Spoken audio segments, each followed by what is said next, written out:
이야기를 사랑하는 여러분, 안녕하세요. 따뜻한 이야기 코너에 오신 것을 환영합니다. 이곳은 진심을 담아 이야기를 들려드리는 공간입니다. 편안한 마음으로 감동과 반전이 가득한 특별한 이야기를 즐겨주세요. 준비되셨다면 좋아요를 눌러주시고 알림 설정도 켜신 뒤 지금부터 이야기를 시작하겠습니다. 가을 추수가 끝나고 땅이 말라가야 할 시기에 하늘의 구멍이라도 뚫린 듯 칠흑 같은 밤 내내 쏟아지던 그 비에서는 비릿한 소의 냄새가 났습니다. 사람들은 그것이 흉조라 수군거렸으나 9월산 자락 깊은 곳에 자리 잡은 최참판 댁 안주인 홍씨에게 그날 밤의 빗소리는 마치 누군가가 문을 두드리는 소리처럼 들렸습니다. 최참판 댁은 인근 고을에서 모르는 사람이 없을 정도로 재물이 넘쳐나는 집안이었습니다. 곳간에는 쌀이 썩어날 정도로 쌓여 있었고 담장 안의 기와집들은 첩첩이 이어져 마치 작은 성곽과도 같았습니다. 허나 세상 만물에는 공평한 이치가 있어 넘치는 것이 있으면 모자란 것이 반드시 있는 법입니다. 이 집안에는 재물은 차고 넘쳤으나 정작 그 재물을 물려받을 핏줄이 없었습니다. 홍씨 부인은 혼인한 지 20년이 넘도록 태기가 없어 좋다는 약과 용하다는 의원을 다 찾아다녔으나 허사였고 집안에는 정막만이 감돌았습니다. 그 넓고 화려한 집 안에서 들리는 것이라고는 바람에 흔들리는 풍경 소리와 늙은 하인들의 기침 소리뿐이었습니다. 비가 억수같이 쏟아지던 그날 밤 홍씨 부인은 까닭 모를 불안감에 잠을 이루지 못하고 뒤척였습니다. 가슴 한구석이 꽉 막힌 듯 답답하여 자리에서 일어나 문을 열었습니다. 차가운 밤 공기와 함께 물 비린내 섞인 바람이 방 안으로 들이닥쳤습니다. 그때였습니다. 빗소리 사이로 희미하게, 아주 희미하게 무언가 긁는 듯한 소리가 들려왔습니다. 고양이 울음소리 같기도 하고 바람이 나뭇가지를 흔드는 소리 같기도 했으나 부인의 귀에는 그것이 마치 살려달라는 애원처럼 들렸습니다. 홀린 듯이 신을 꿰어 신고 대청마루를 내려온 부인은 빗줄기를 뚫고 대문 밖으로 향했습니다. 집을 지키던 늙은 행랑가범이 깜짝 놀라 달려나와 우산을 받쳐들었으나 부인은 아랑곳하지 않고 대문을 활짝 열어젖혔습니다. 대문 앞에는 수령이 300년은 좋게 되었다는 거대한 회화나무 한 그루가 서 있었습니다. 마을 사람들은 그 나무가 참판댁의 터를 지켜주는 수호목이라 믿었으나 비바람의 가지가 기괴하게 꺾인 그날 밤의 나무는 마치 귀신이 팔을 벌리고 있는 형상 같았습니다. 그리고 그 나무 뿌리 사이 젖은 낙엽더미 위에 포대기 하나가 놓여 있었습니다. 부인이 떨리는 손으로 포대기를 들추자 그 안에는 갓 태어난 핏덩이 사내아이가 눈을 멀뚱히 뜬 채 하늘을 올려다보고 있었습니다. 기이한 일이었습니다. 빗물이 얼굴을 때리고 몸이 차갑게 식어가는데도 아이는 울지 않았습니다. 그저 칠흑 같은 눈동자로 자신을 내려다보는 홍씨 부인을 빤히 응시할 뿐이었습니다. 그 눈빛은 갓난아이의 것이라기엔 지나치게 깊고 고요하여 부인은 순간 등골이 서늘해짐을 느꼈습니다. 그때 뒤따라온 행란가범이 아이를 보더니 기겁을 하며 뒷걸음질 쳤습니다. 마님, 이 아이는 건드리지 마십시오. 예부터 비 오는 날 나무 밑에 버려진 것은 산 사람이 아니라 숲의 귀신이 데려다 놓은 것이라 했습니다. 저 눈을 보십시오. 사람의 눈이 아닙니다. 하고 다급하게 만류했습니다. 늙은 종의 말에는 뼈가 있는 두려움이 서려 있었습니다. 보통의 아이라면 자지러지게 울어야 마땅하거늘 이 아이에게서는 생명 특유의 온기보다는 축축하고 서늘한 기운이 먼저 느껴졌기 때문입니다. 하지만 홍씨 부인의 귀에는 그 말이 들리지 않았습니다. 그녀의 눈에는 오직 빗물에 젖은 아이의 창백한 얼굴만이 들어왔습니다. 평생을 기다려온 자식이 하늘에서 뚝 떨어지기라도 한 것처럼 부인은 억수같이 쏟아지는 빗속에서 아이를 품에 꼭 안았습니다. 내 자식이다. 하늘이 내 정성을 굽어 살펴 내려주신 내 아들이다. 하고 중얼거리는 부인의 목소리는 빗소리에 묻혀 떨리고 있었습니다. 행란가범은 마른 침을 삼키며 다시 한번 간곡히 말했습니다. 마님, 제발 다시 생각하십시오. 이 집안의 터가 얼마나 센지 아시지 않습니까? 함부로 들인 생명은 화를 부를 것입니다. 하였으나 부인은 이미 아이를 안고 대문 안으로 발걸음을 옮기고 있었습니다. 부인의 품에 안긴 아이는 그제야 처음으로 입을 달싹였으나 소리내어 울지는 않았습니다. 그저 작은 손으로 부인의 옷자락을 꽉 움켜쥐었을 뿐입니다. 그 힘이 어찌나 센지 부인의 비단 저고리가 팽팽하게 당겨질 정도였습니다. 홍씨 부인은 차가운 빗물에 젖은 아이의 몸을 자신의 천으로 녹이며 안채를 향해 걸음을 재촉했습니다. 부인이 아이를 안고 대문의 문지방을 넘는 순간 거짓말처럼 밖에서 몰아치던 바람소리가 뚝 그쳤습니다. 아니, 바람이 멈춘 것이 아니라 마치 집안의 모든 공기가 숨을 죽인 듯 고요해졌습니다. 사랑채 처마 밑에 달려있던 풍경이 이유 없이 댕그랑하고 한번 울렸다가 멈췄습니다. 그 소리가 어찌나 청명하고도 서늘한지 따라 들어오던 하인들은 모두 제자리에서 얼어붙고 말았습니다. 홍씨 부인은 품 안의 아이를 내려다보았습니다. 아이는 이제 눈을 감고 편안하게 잠들어 있었습니다. 그 얼굴은 조금 전의 기이함은 온데간데 없고 그저 세상 모르고 잠든 천사 같은 모습이었습니다. 부인은 안도감에 긴 숨을 내쉬며 생각했습니다. 이름을 무엇으로 할까? 그림자도 없이 조용히 내게로 왔으니 없을 무에 그림자 영자를 써서 무영이라 하면 좋겠구나. 그날 밤 초에 참판되게 닫혀있던 문들이 열리고 사람들의 발소리가 분주해졌습니다. 아이를 씻길 따뜻한 물이 준비되고 부드러운 이불이 깔렸습니다. 하지만 아무도 알지 못했습니다.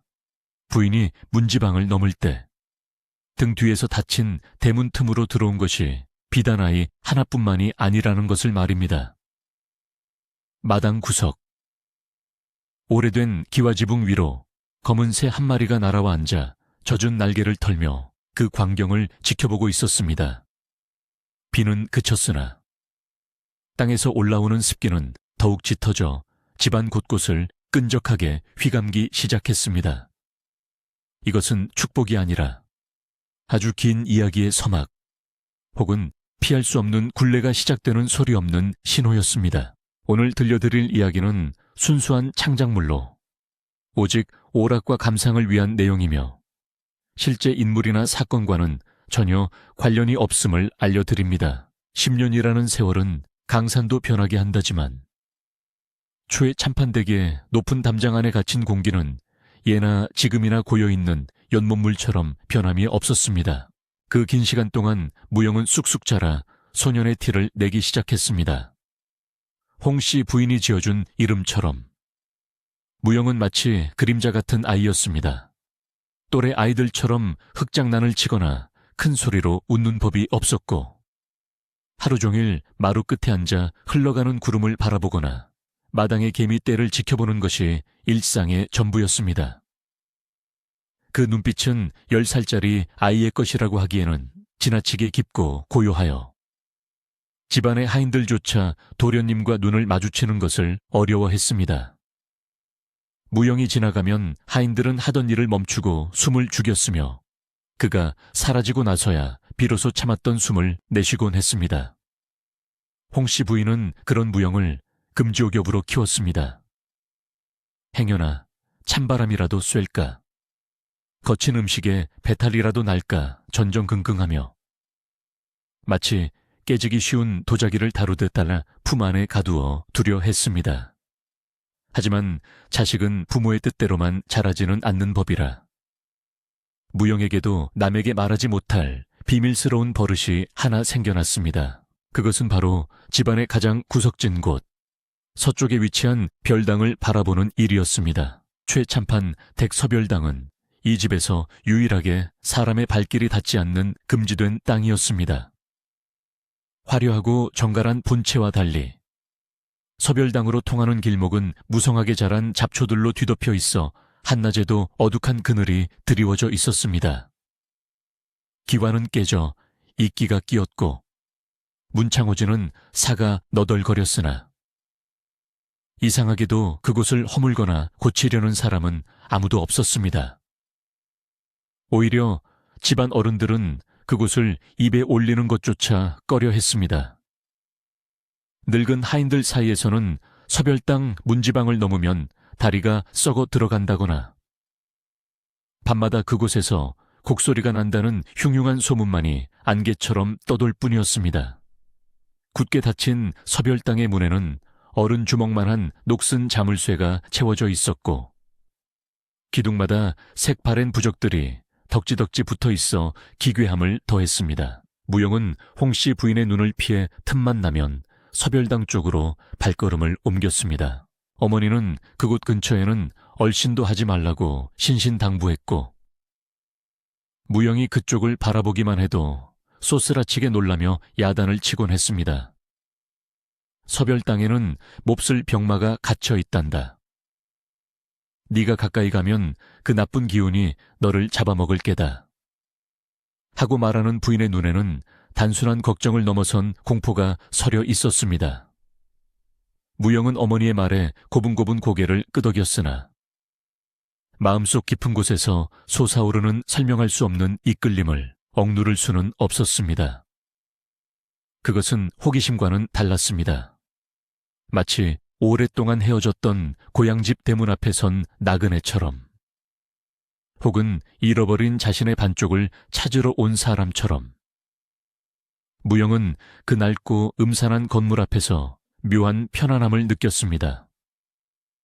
녹슨 소의 냄새와 곰팡이 냄새가 뒤섞인 그곳의 공기가 오히려 숨막히는 안채의 비단 이불보다 더 익숙하게 느껴졌던 것입니다. 어느 늦가을 오후 홍씨 부인이 잠시 외출한 틈을 타 무영은 다시 서별당 앞까지 다가갔습니다.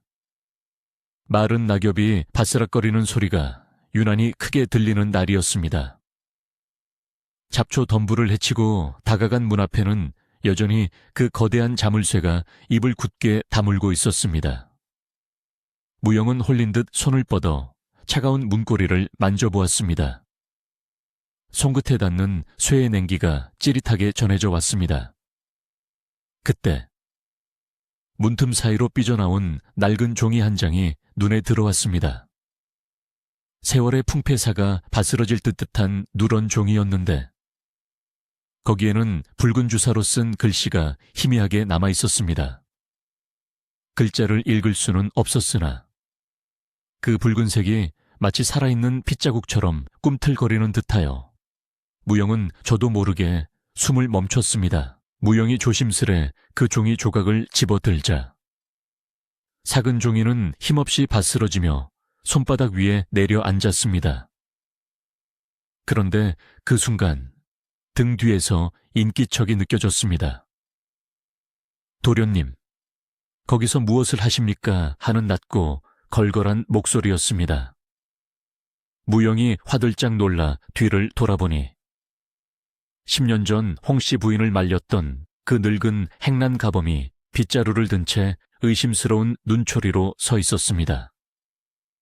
아범의 눈길이 무영의 손에 머무르려는 찰나 무영은 재빨리 손을 쥐어 소매 안으로 감췄습니다.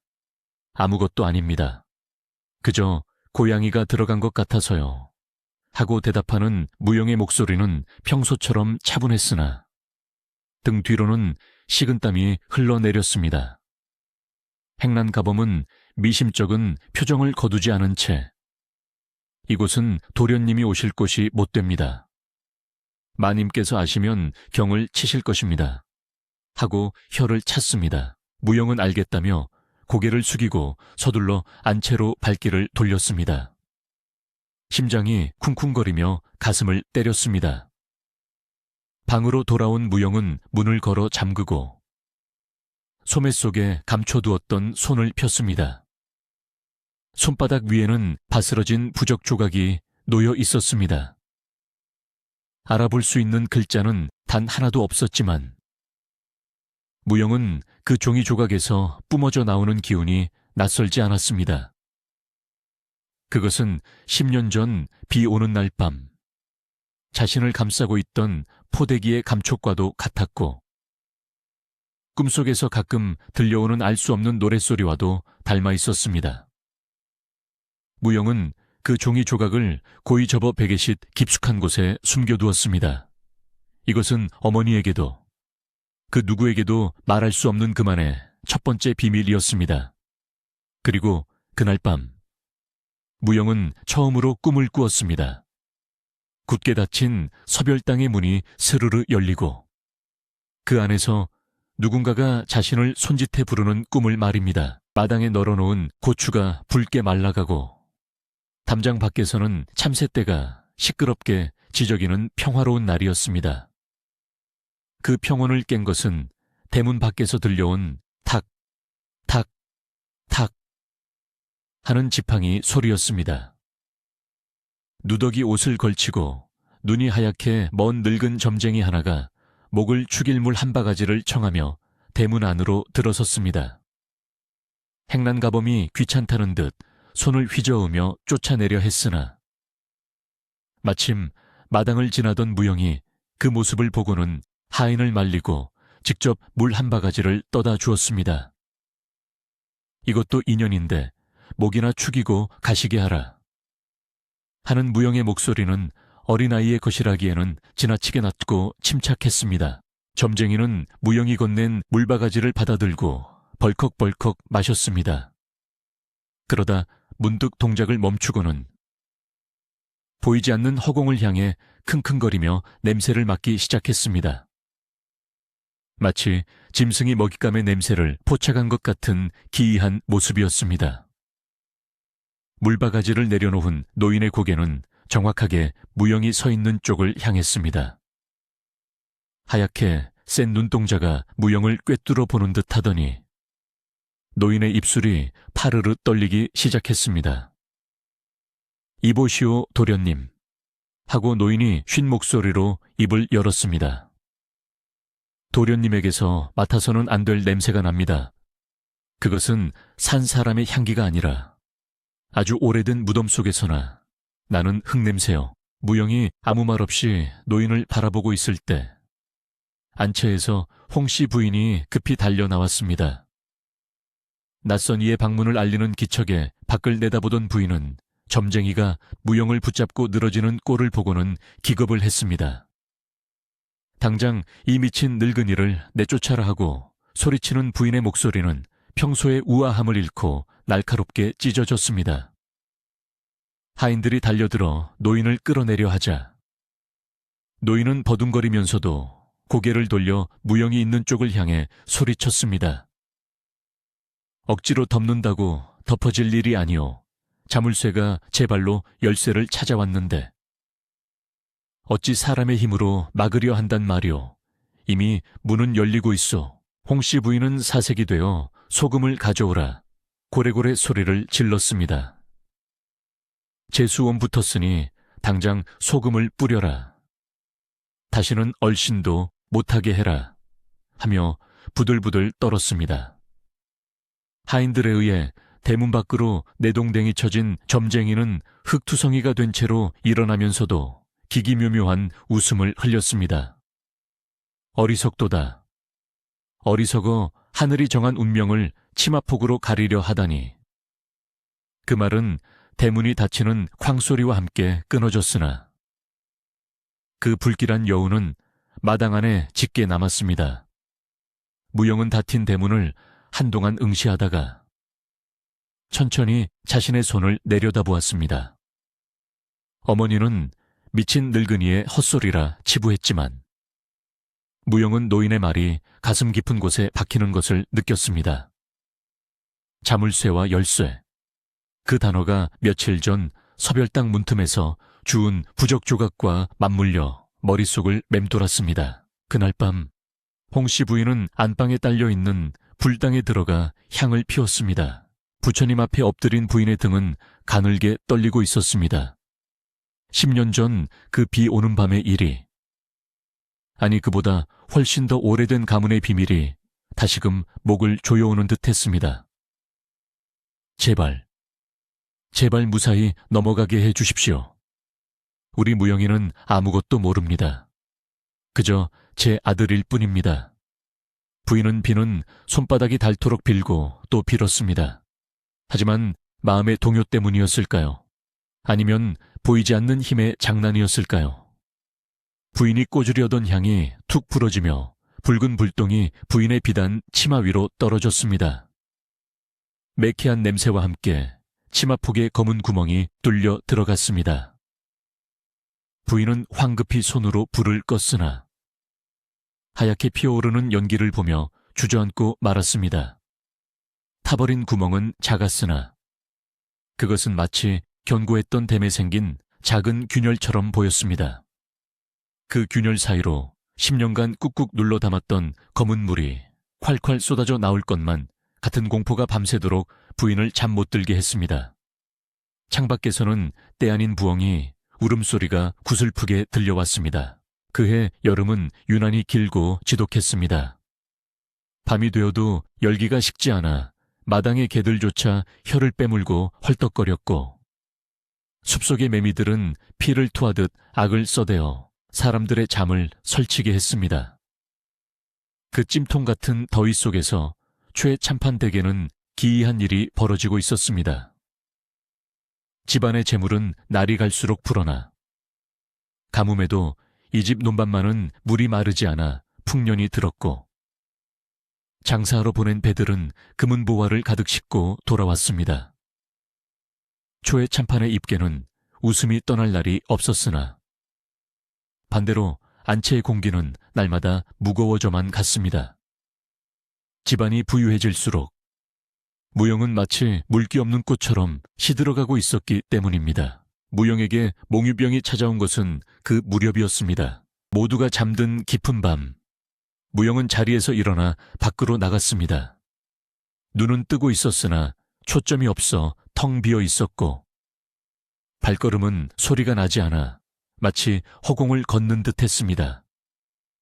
홍씨 부인이 처음 그 모습을 발견했을 때 그녀는 공포에 질려 비명조차 지르지 못했습니다.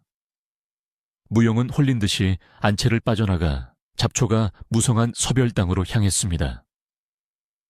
가시덤불에 긁혀 종아리에 피가 맺히는데도 아이는 고통을 느끼지 못하는 듯 했습니다. 그저 그 굳게 닫힌 서별당 문 앞에 멈춰 서서 마치 안에 있는 누군가와 대화를 나누듯 문고리를 어루만지고 있었습니다. 부인이 울며 불며 아이를 흔들어 깨우면 무영은 그제야 화들짝 놀라며 몽롱한 눈으로 어머니를 바라보았습니다. 어머니, 제가 왜 여기 있습니까? 하고 묻는 아이의 목소리는 힘이 하나도 없었습니다. 홍씨 부인은 밤마다 무영의 발목에 비단 끈을 묶어 자신의 손목과 연결하고 잠을 청했습니다. 하지만 아침에 눈을 뜨면 매듭은 풀려 있었고 무영의 자리는 차갑게 식어있기 일쑤였습니다. 부인이 미친 듯이 뛰어나가 보면 무영은 어김없이 서별당 툇마루에 웅크리고 앉아 잠들어 있었습니다. 의원들을 불러 진맥을 해보았으나 하나같이 고개를 저으며 맥이 잡히지 않습니다. 산 사람의 맥이라기보다는 하고 말끝을 흐릴 뿐이었습니다. 무영의 얼굴은 백지장처럼 하얗게 질려갔고 몸은 날이 갈수록 야위어 갔습니다. 마치 그 거대한 집과 서별당이 아이의 생명력을 빨아먹어 덩치를 불리는 것만 같았습니다. 그러던 어느 날 새벽이었습니다. 이날은 홍씨 부인이 깜빡 잠이 든 사이 무영이 또다시 사라졌습니다. 서늘한 새벽 이슬을 맞으며 눈을 뜬 무영은 자신이 서별당 문 앞에 서 있음을 깨달았습니다. 평소와 달리 이번에는 어머니가 깨우러 오지 않았고 무영은 몽롱한 정신으로 자신의 손을 내려다보았습니다. 자신의 손이 그 거대하고 녹슨 자물쇠를 꽉 쥐고 있었습니다. 그런데 이상한 일이었습니다. 10년 넘게 비바람을 맞으며 붉은 녹이 슬어 꿈쩍도 하지 않을 것 같던 자물쇠가 무영의 손길이 닿은 부분만 녹이 벗겨져 시퍼런 쇠의 속살을 드러내고 있었습니다. 무영이 무심코 자물쇠를 살짝 건드리자 덜그럭하는 소리와 함께 자물쇠의 고리가 헐거워진 듯 흔들렸습니다. 쇠와 쇠가 부딪히는 그 차가운 소리가 새벽의 정적을 깼습니다. 그것은 마치 오랫동안 잠들어 있던 짐승이 기지개를 켜는 소리처럼 들렸습니다. 무영은 등골이 오싹해지면서도 동시에 가슴 깊은 곳에서 알 수 없는 환희를 느꼈습니다. 이제 곧 열리겠구나. 누가 가르쳐주지 않았음에도 무영은 본능적으로 알 수 있었습니다. 문 안의 어둠이 자신을 부르고 있었고 자신 또한 그 어둠을 그리워하고 있었음을. 멀리서 닭이 회를 치는 소리가 들려오자 무영은 헐거워진 자물쇠에서 손을 떼고 뒷걸음질 쳤습니다. 안개 속으로 희미하게 드러난 서별당의 문이 마치 씩 웃고 있는 입처럼 보였습니다. 집 떠난 지 반년 만에 바깥 주인인 최 참판이 돌아왔습니다. 대문 밖에서부터 요란한 말발굽 소리와 하인들의 고함 소리가 들려왔고 뒤따르는 수레에는 비단과 곡식이 가득 실려 있었습니다. 온 집안이 주인의 귀환을 반기며 축제 분위기에 휩싸였으나 정작 안채의 분위기는 살얼음판 같았습니다. 아버지를 맞이하기 위해 병든 몸을 이끌고 마루로 나온 무영이 절을 올리기도 전에 그 자리에 쓰러졌기 때문입니다. 마치 끊어진 연줄처럼 힘없이 바닥으로 고꾸라지는 아들의 모습에 홍씨 부인은 비명을 지르며 달려들었으나 최 참판은 그 광경을 보고도 눈썹 하나 까딱하지 않았습니다. 무영은 안방으로 옮겨졌으나 끓어오르는 고열에 시달리며 사경을 헤매기 시작했습니다. 의원이 다녀가고 탕약을 다려와도 소용이 없었습니다. 아이의 몸은 불덩이처럼 뜨거웠으나 손발은 얼음장처럼 차가웠고 입술은 타들어가 검게 변해갔습니다. 비몽사몽간에 무영은 헛소리를 쏟아내기 시작했습니다. 처음에는 운걸거리는 소리여서 알아들을 수 없었으나 밤이 깊어지자 그 목소리는 또렷하게 변해갔습니다. 어머니, 서쪽 방에 계신 분이 춥다고 하십니다. 문을 열어달라고 하십니다. 배가 고프다고 이제 나갈 때가 되었다고 하십니다.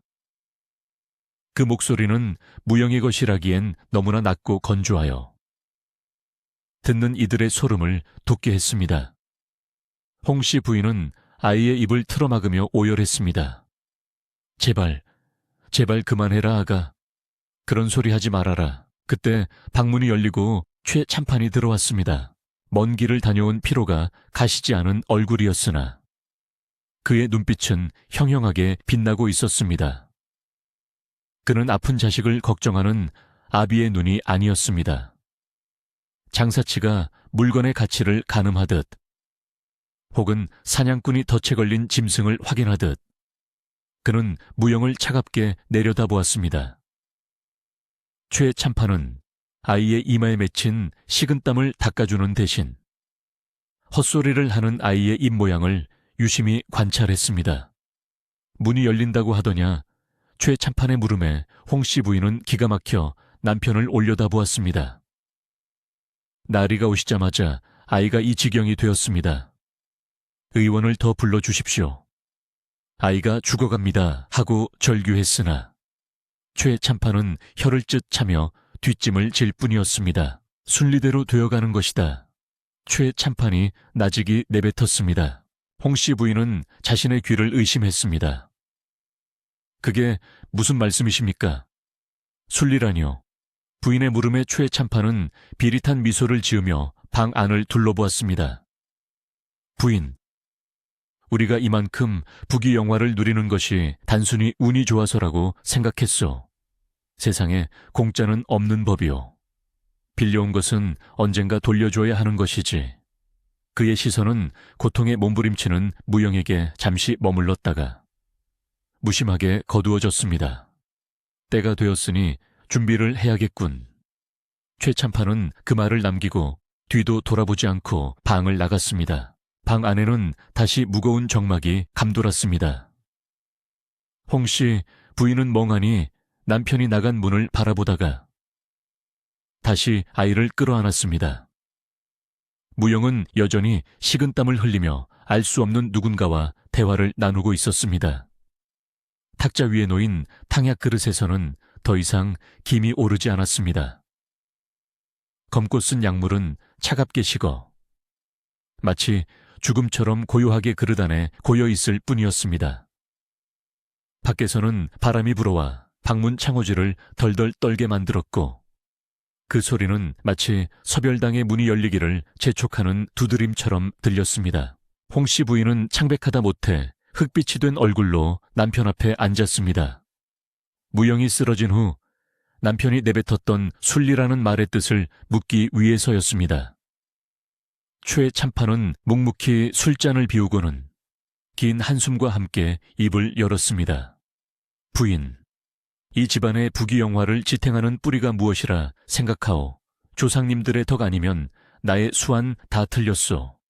그것은 60년마다 치러야 하는 핏값이라오. 그의 목소리는 낮았으나 방 안의 공기를 얼어붙게 만들 만큼 서늘했습니다. 최참판의 입에서 흘러나온 이야기는 믿기 힘든 것이었습니다. 이 집안의 선대 조상은 가난을 벗어나기 위해 묘한 술법을 쓰는 도승과 거래를 했다고 했습니다. 집안의 불운과 애군을 모두 모아 서별당이라는 그릇에 가두고 그 대가로 재물을 얻는 비술이었습니다. 하지만 세상에 영원한 것은 없어. 그 갇힌 기운은 60년마다 한 번씩 빗장을 풀고 나와야만 했습니다. 그때 그 기운을 받아낼 살아있는 재물, 즉 액바디가 필요하다는 것이었습니다.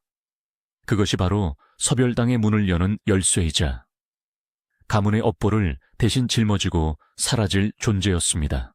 부인이 그 아이를 데려온 날, 나는 단번에 알아보았소. 최참판이 담담하게 말을 이었습니다. 비 오는 날 나무 밑에 버려진 아이, 산 사람보다 죽은 자의 기운이 강한 아이, 그 아이야말로 우리 가문이 애타게 기다리던 열쇠였던 거요. 당신이 그 아이를 줍지 않았더라도 그 아이는 어떤 식으로든 이 집으로 들어왔을 것이요. 그것이 정해진 운명이니까. 남편의 말은 홍씨 부인의 가슴을 난도질했습니다. 그렇다면 지난 10년간 남편은 아비 노릇을 한 것이 아니라 재물이 무럭무럭 자라기만을 기다린 사육사였단 말입니까? 부인은 치밀어 오르는 분노와 공포에 입술을 깨물었습니다. 그래서 제 아들을 죽이시겠다는 겁니까? 부인의 떨리는 물음에 최참판은 차가운 눈으로 대꾸했습니다. 죽이는 것이 아니라 제자리를 찾아주는 것이요. 그 아이가 서별당의 문을 열고 들어가야만 우리 집안이 앞으로 60년을 더 누릴 수 있어. 만약 그 아이가 도망치거나 거부한다면 그 안에 갇힌 애군이 터져나와 우리 모두를 집어삼킬 것이요. 당신은 다시 가난한 시절로 돌아가고 싶소. 아니면 이 집안이 멸문지화를 당하는 꼴을 보고 싶소. 남편의 말에는 일말의 망설임도 죄책감도 없었습니다. 오직 가문의 존속과 자신의 안위만이 중요할 뿐이었습니다. 홍씨 부인은 비틀거리며 자리에서 일어났습니다. 더 이상 들을 가치도 없다는 듯, 혹은 더 들었다가는 자신이 미쳐버릴 것만 같아서였습니다. 방을 나서는 부인의 등 뒤로 최참판의 목소리가 비수처럼 날아와 꽂혔습니다. 정을 떼시오. 어차피 처음부터 우리 것이 아니었으니 사랑채를 나와 안채로 돌아가는 길은 멀고도 험했습니다.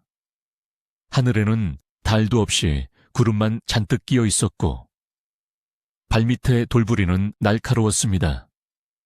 부인은 무영이 누워있는 방 앞에 주저앉았습니다. 방 안에서는 여전히 아이의 거친 숨소리가 들려왔습니다. 자신이 쏟은 사랑이, 지난 10년의 세월이 모두 저 아이를 죽음으로 내몰기 위한 과정이었다니. 부인은 소리 죽여 오열했습니다. 마루 및 귀뚜라미들은 주인의 비통함도 모른 채 그저 처량한 소리로 울어대며 차가운 가을밤의 적막을 더할 뿐이었습니다. 홍씨 부인은 굳은 결심을 한 듯 입술을 깨물며 장롱 깊숙한 곳에서 폐물함을 꺼내 보따리에 쌌습니다. 남편을 막을 수 없다면 이 지옥 같은 집구석을 떠나는 것만이 살 길이라 생각했습니다. 부인은 식은땀을 흘리며 잠들어 있는 무영을 흔들어 깨웠습니다. 아가, 일어나거라. 멀리 가자. 아무도 우리를 찾을 수 없는 곳으로 가서 살자. 어미의 다급한 목소리에 무영은 힘겹게 눈을 떴습니다. 열병에 시달려 몸은 불덩이 같았으나 아이는 무언가를 직감한 듯 순순히 몸을 일으켰습니다.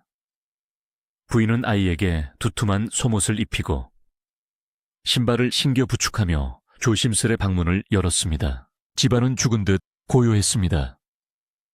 대문까지 가는 그 짧은 거리가 부인에게는 천리길처럼 멀게 느껴졌습니다. 혹여나 하인들이 깰까? 혹여나 남편이 방문을 열고 나올까? 부인은 숨소리조차 죽이며 발걸음을 옮겼습니다. 다행히 늙은 개조차 짖지 않았고 육중한 대문 빗장도 기름칠을 한 듯 소리 없이 열렸습니다. 마침내 대문 밖으로 발을 내디딘 순간 부인은 안도의 한숨을 내쉬었습니다. 이제 살았다. 이제 산 너머로 도망치기만 하면 된다. 하는 생각에 부인은 무영의 손을 잡아 끌었습니다. 하지만 그 순간 기이한 일이 벌어졌습니다. 대문 밖으로 한 걸음을 내디딘 무영이 갑자기 억 하는 소리와 함께 자리에 주저앉았습니다. 마치 보이지 않는 끈이 아이의 발목을 잡아채기라도 한 듯 했습니다. 아가, 왜 그러느냐? 어서 일어나라. 부인이 다급하게 아이를 일으켜 세우려 했으나 무영의 몸은 청은망은처럼 무거워 꿈쩍도 하지 않았습니다. 무영은 가슴을 부여잡고 거칠게 숨을 몰아쉬었습니다. 어머니, 숨이 쉬어지지 않습니다. 발이 땅에서 떨어지질 않아요. 아이의 얼굴은 흙빛으로 변해갔고 눈동자는 흰자위가 보일 만큼 뒤집히고 있었습니다. 집 안에서는 열병을 앓으면서도 숨은 쉬었으나 대문을 벗어나는 순간 아이의 생명줄이 끊어지는 것만 같았습니다. 부인은 울며 불며 아이를 업으려 했으나 갑자기 숲에서 불어온 돌풍이 두 사람을 덮쳤습니다. 거센 바람에 나뭇가지들이 비명을 질렀고 흙먼지가 눈을 뜰 수 없을 만큼 휘몰아쳤습니다. 그것은 마치 가지 말라고, 네가 있어야 할 곳은 여기가 아니라고 으름장을 놓는 산신령의 호통과도 같았습니다. 바람 속에서 무영은 부인의 손을 뿌리쳤습니다. 그리고 비틀거리는 몸을 일으켜 다시 대문 안쪽으로, 그 지옥 같은 집 안으로 발걸음을 옮겼습니다. 어머니, 저는 못 갑니다. 아니, 안 갑니다. 가야 할 곳이 있습니다. 무영이 다시 대문 안으로 들어서자 거짓말처럼 바람이 잦아들고 아이의 호흡도 진정되었습니다. 대문 밖 흙바닥에 주저앉은 홍씨 부인은 멍하니 그 모습을 바라보았습니다. 도망칠 수 없구나. 이 아이는 이미 이 집의 일부가 되어버렸구나. 부인은 절망감에 가슴을 치며 소리 없는 오열을 토해냈습니다. 운명이라는 거대한 덫이 이미 모자의 목을 옥죄고 있었음을 뼈저리게 깨달은 것입니다. 무영은 뒤를 돌아보지 않았습니다. 흙투성이가 된 신발을 끌며 그는 비틀비틀 마당을 가로질러 걸어갔습니다. 그가 멈춰 선 곳은 따뜻한 안방이 아니라 잡초가 무성한 서별당 앞이었습니다. 새벽의 푸르스름한 빛 속에서 무영의 작은 등은 이미 삶을 체념한 노인의 것처럼 보였습니다. 진흙이 잔뜩 묻은 무영의 신발이 서별당으로 오르는 깨진 돌계단 위에 멈춰 섰습니다. 마치 그 자리에 박제된 것처럼 소녀는 닫힌 문을 하염없이 바라보고 있었습니다. 하늘에는 쟁반만 한 달이 휘영청 떠올랐으나 그 빛은 따스함 없이 창백하여 마치 상갓집의 등불 같았습니다. 초저녁부터 불어닥친 거센 바람에 집안의 모든 초롱불이 꺼져버렸고 초의 참판댁은 오직 달빛과 어둠만이 공존하는 기괴한 세상이 되었습니다. 안채에서는 홍씨 부인의 처절한 울음소리가 끊이질 않았습니다. 초의 참판은 부인이 밖으로 나오지 못하도록 방문을 밖에서 걸어 잠갔습니다. 문살을 긁으며 제발 문을 열어달라고, 내 자식을 살려달라고 애원하는 부인의 목소리는 피가 맺혀 차마 듣기 힘들 정도였으나 집안의 하인들은 모두 귀를 막고 방구석에 숨어 벌벌 떨 뿐이었습니다. 자시밤 11시 1시가 되자 하얀 소복을 입은 무영이 마당으로 나왔습니다. 열병에 시달리던 기색은 온데간데 없고 아이의 얼굴은 달빛을 받아 투명할 정도로 맑았습니다. 마치 소풍을 떠나는 아이처럼 혹은 깨달음을 얻은 어린 승려처럼 무영의 걸음걸이에는 망설임이 없었습니다. 그 뒤를 따르는 최 참판은 오히려 죄인처럼 어깨를 잔뜩 움츠린 채 떨고 있었습니다. 그는 알고 있었던 것입니다. 지금 자신이 저 아이를 사지로 몰아넣고 있으며 이 죄업이 언젠가 자신의 목을 조여올 것임을. 하지만 눈앞의 욕망과 가문의 생존이라는 명분이 그 두려움을 억눌렀습니다. 무영은 잡초가 무성한 서별당 마당을 지나 굳게 닫힌 문 앞에 섰습니다. 달빛이 서별당의 낡은 현판을 비추었습니다.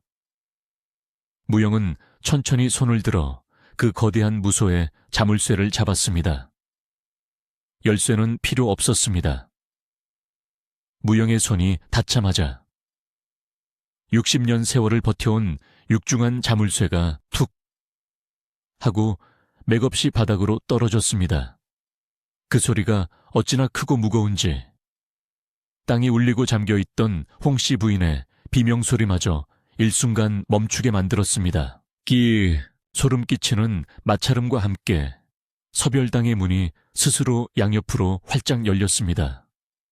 문이 열리자 그 안에서 시린 냉기와 함께 묵은 먼지 냄새, 그리고 설명할 수 없는 기묘한 향기가 뿜어져 나왔습니다. 안은 칠흑 같은 어둠이었습니다. 금은 보아도 귀신도 보이지 않았습니다. 그저 모든 빛을 집어삼키는 깊고 검은 허공만이 입을 벌리고 있었습니다. 그 어둠 속에는 텅 빈 비석 하나만이 덩그러니 놓여 있다는 소문이 있었으나 밖에서는 그 무엇도 확인할 수 없었습니다. 무영은 잠시 멈칫하더니 뒤를 돌아보지 않은 채 한 발자국을 내디뎠습니다. 그것은 죽음으로 걸어 들어가는 것이 아니었습니다. 마치 오랫동안 떠나 있던 자신의 집으로 돌아가는 듯한 자연스러운 몸짓이었습니다. 무영의 작은 몸이 문지방을 넘어 어둠 속으로 완전히 삼켜지는 순간 갑자기 밖에서 몰아치던 바람이 뚝 그쳤습니다. 그리고 쾅 하는 굉음과 함께 열렸던 문이 거칠게 닫혔습니다.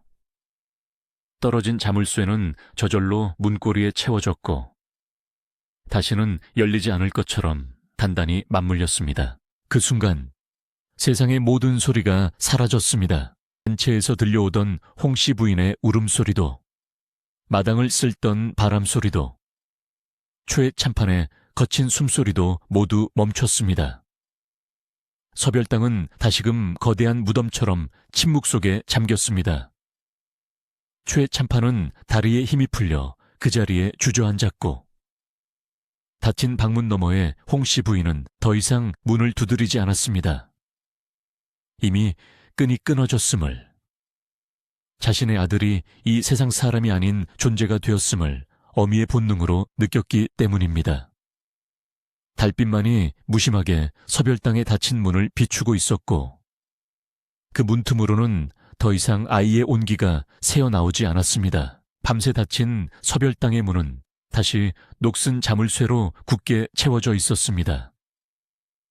어젯밤의 그 기괴한 열림과 닫힘이 마치 꿈이었던 것처럼 서별당은 10년 전, 아니 60년 전에 그 황폐한 모습 그대로 돌아가 있었습니다.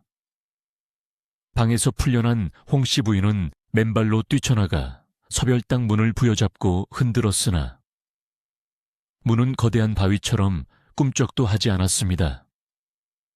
무영아, 무영아. 목 놓아 불러보았지만 돌아오는 것은 차가운 소의 냄새뿐이었습니다. 아이의 신발도, 발자국도, 그 어떤 흔적도 남아있지 않았습니다. 마치 무영이라는 아이가 애초에 이 세상에 존재하지 않았던 것처럼 말입니다. 그날 이후 최 참판댁에는 기이한 축복이 쏟아지기 시작했습니다. 흉년이 들어 남들은 굶어 죽네 사내하는 판국에도 이 집 논밭에서만은 곡식이 썩어날 만큼 쏟아져 나왔습니다. 창고를 늘리고 또 늘려도 들어오는 재물을 감당할 수 없을 지경이었습니다. 사람들은 최 참판댁에 돈 귀신이 붙었다며 부러워했으나 정작 그 집 담장 안을 들여다보는 사람은 없었습니다. 그 넘쳐나는 황금빛 뒤에 얼마나 짙은 그림자가 드리워져 있는지를 말입니다. 가장 먼저 벌을 받은 것은 최 참판이었습니다. 무영이 사라지고 얼마 지나지 않아 최 참판은 말을 잃었습니다. 어느 날 아침 하인에게 호령을 하려는데 입만 벙긋거릴 뿐 목소리가 나오지 않았습니다. 용하다는 의원을 다 불러보았으나 혀에는 아무런 이상이 없다는 말만 되풀이했습니다. 사람들은 수군거렸습니다. 자식을 팔아먹은 입으로 어찌 감히 밥을 먹고 말을 하겠느냐고. 하늘이 그 입을 봉해버린 것이라고 했습니다. 번거리가 된 최 참판은 첩첩이 쌓인 금고의 방석 위에 앉아 밤새도록 주판알만 튕기는 괴이한 노인이 되어갔습니다. 그의 눈에는 탐욕 대신 깊은 공허와 두려움만이 가득했습니다. 홍씨 부인은 미쳐버리고 말았습니다.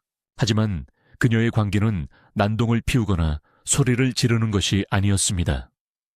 그녀는 하루아침에 하얗게 센 백발을 곱게 빗어 넘기고 가장 좋은 비단옷을 차려입은 채 매일 서별당 툇마루에 앉아 있었습니다. 그리고 닫힌 문을 향해 다정하게 말을 건넸습니다. 아가, 오늘은 날이 참 좋구나. 밥은 먹었니? 공부하느라 힘들지. 부인의 눈에는 삭막한 문짝이 아니라 방 안에서 글을 읽고 있는 아들의 모습이 보이는 듯 했습니다. 비가 오나 눈이 오나 부인은 그 자리를 떠나지 않았고 하인들은 그런 마님을 보며 몰래 눈물을 훔쳤습니다. 세월은 무심하게 흘러갔습니다. 어느 늦은 가을 저녁 노을이 붉게 물든 서별당 앞에는 여전히 늙은 홍씨 부인이 앉아 있었습니다.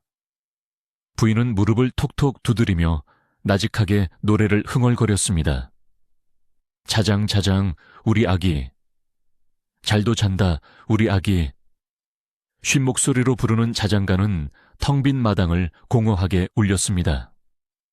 바람이 불어와 서별당의 풍경을 댕그랑하고 울렸지만 문은 굳게 닫힌 채 말이 없었습니다.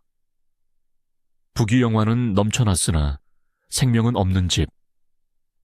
최 참판댁의 밤은 그렇게 깊어만 갔습니다. 제가 그 마을을 찾았을 때 으리으리했던 기와집은 온데간데 없고 무성한 잡초 사이로 깨진 기와 조각만이 뒹굴고 있었습니다. 마을 사람들의 말에 따르면 서별당의 문이 열렸던 그날로부터 정확히 60년이 흐른 뒤 최 참판댁은 마치 신기루처럼 몰락했다고 합니다. 자손이 끊기고 재물은 흩어졌으며 집은 원인 모를 불길에 휩싸여 기둥 하나 남지 않고 타버렸다는 것입니다.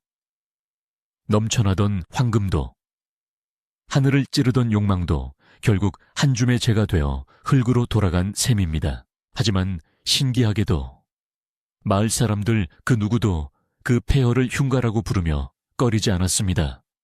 오히려 비가 추적추적 내리는 날이면 마을 노인들은 지팡이를 짚고 그 터를 찾아가 조용히 고개를 숙이고 지나간다고 했습니다. 제가 폐허가 된 집터 안쪽으로 깊숙이 들어가 보았습니다. 안채도 사랑채도 모두 무너져 흙무더기가 되었는데 유독 서쪽 구석진 자리에는 돌계단 하나가 온전하게 남아 있었습니다.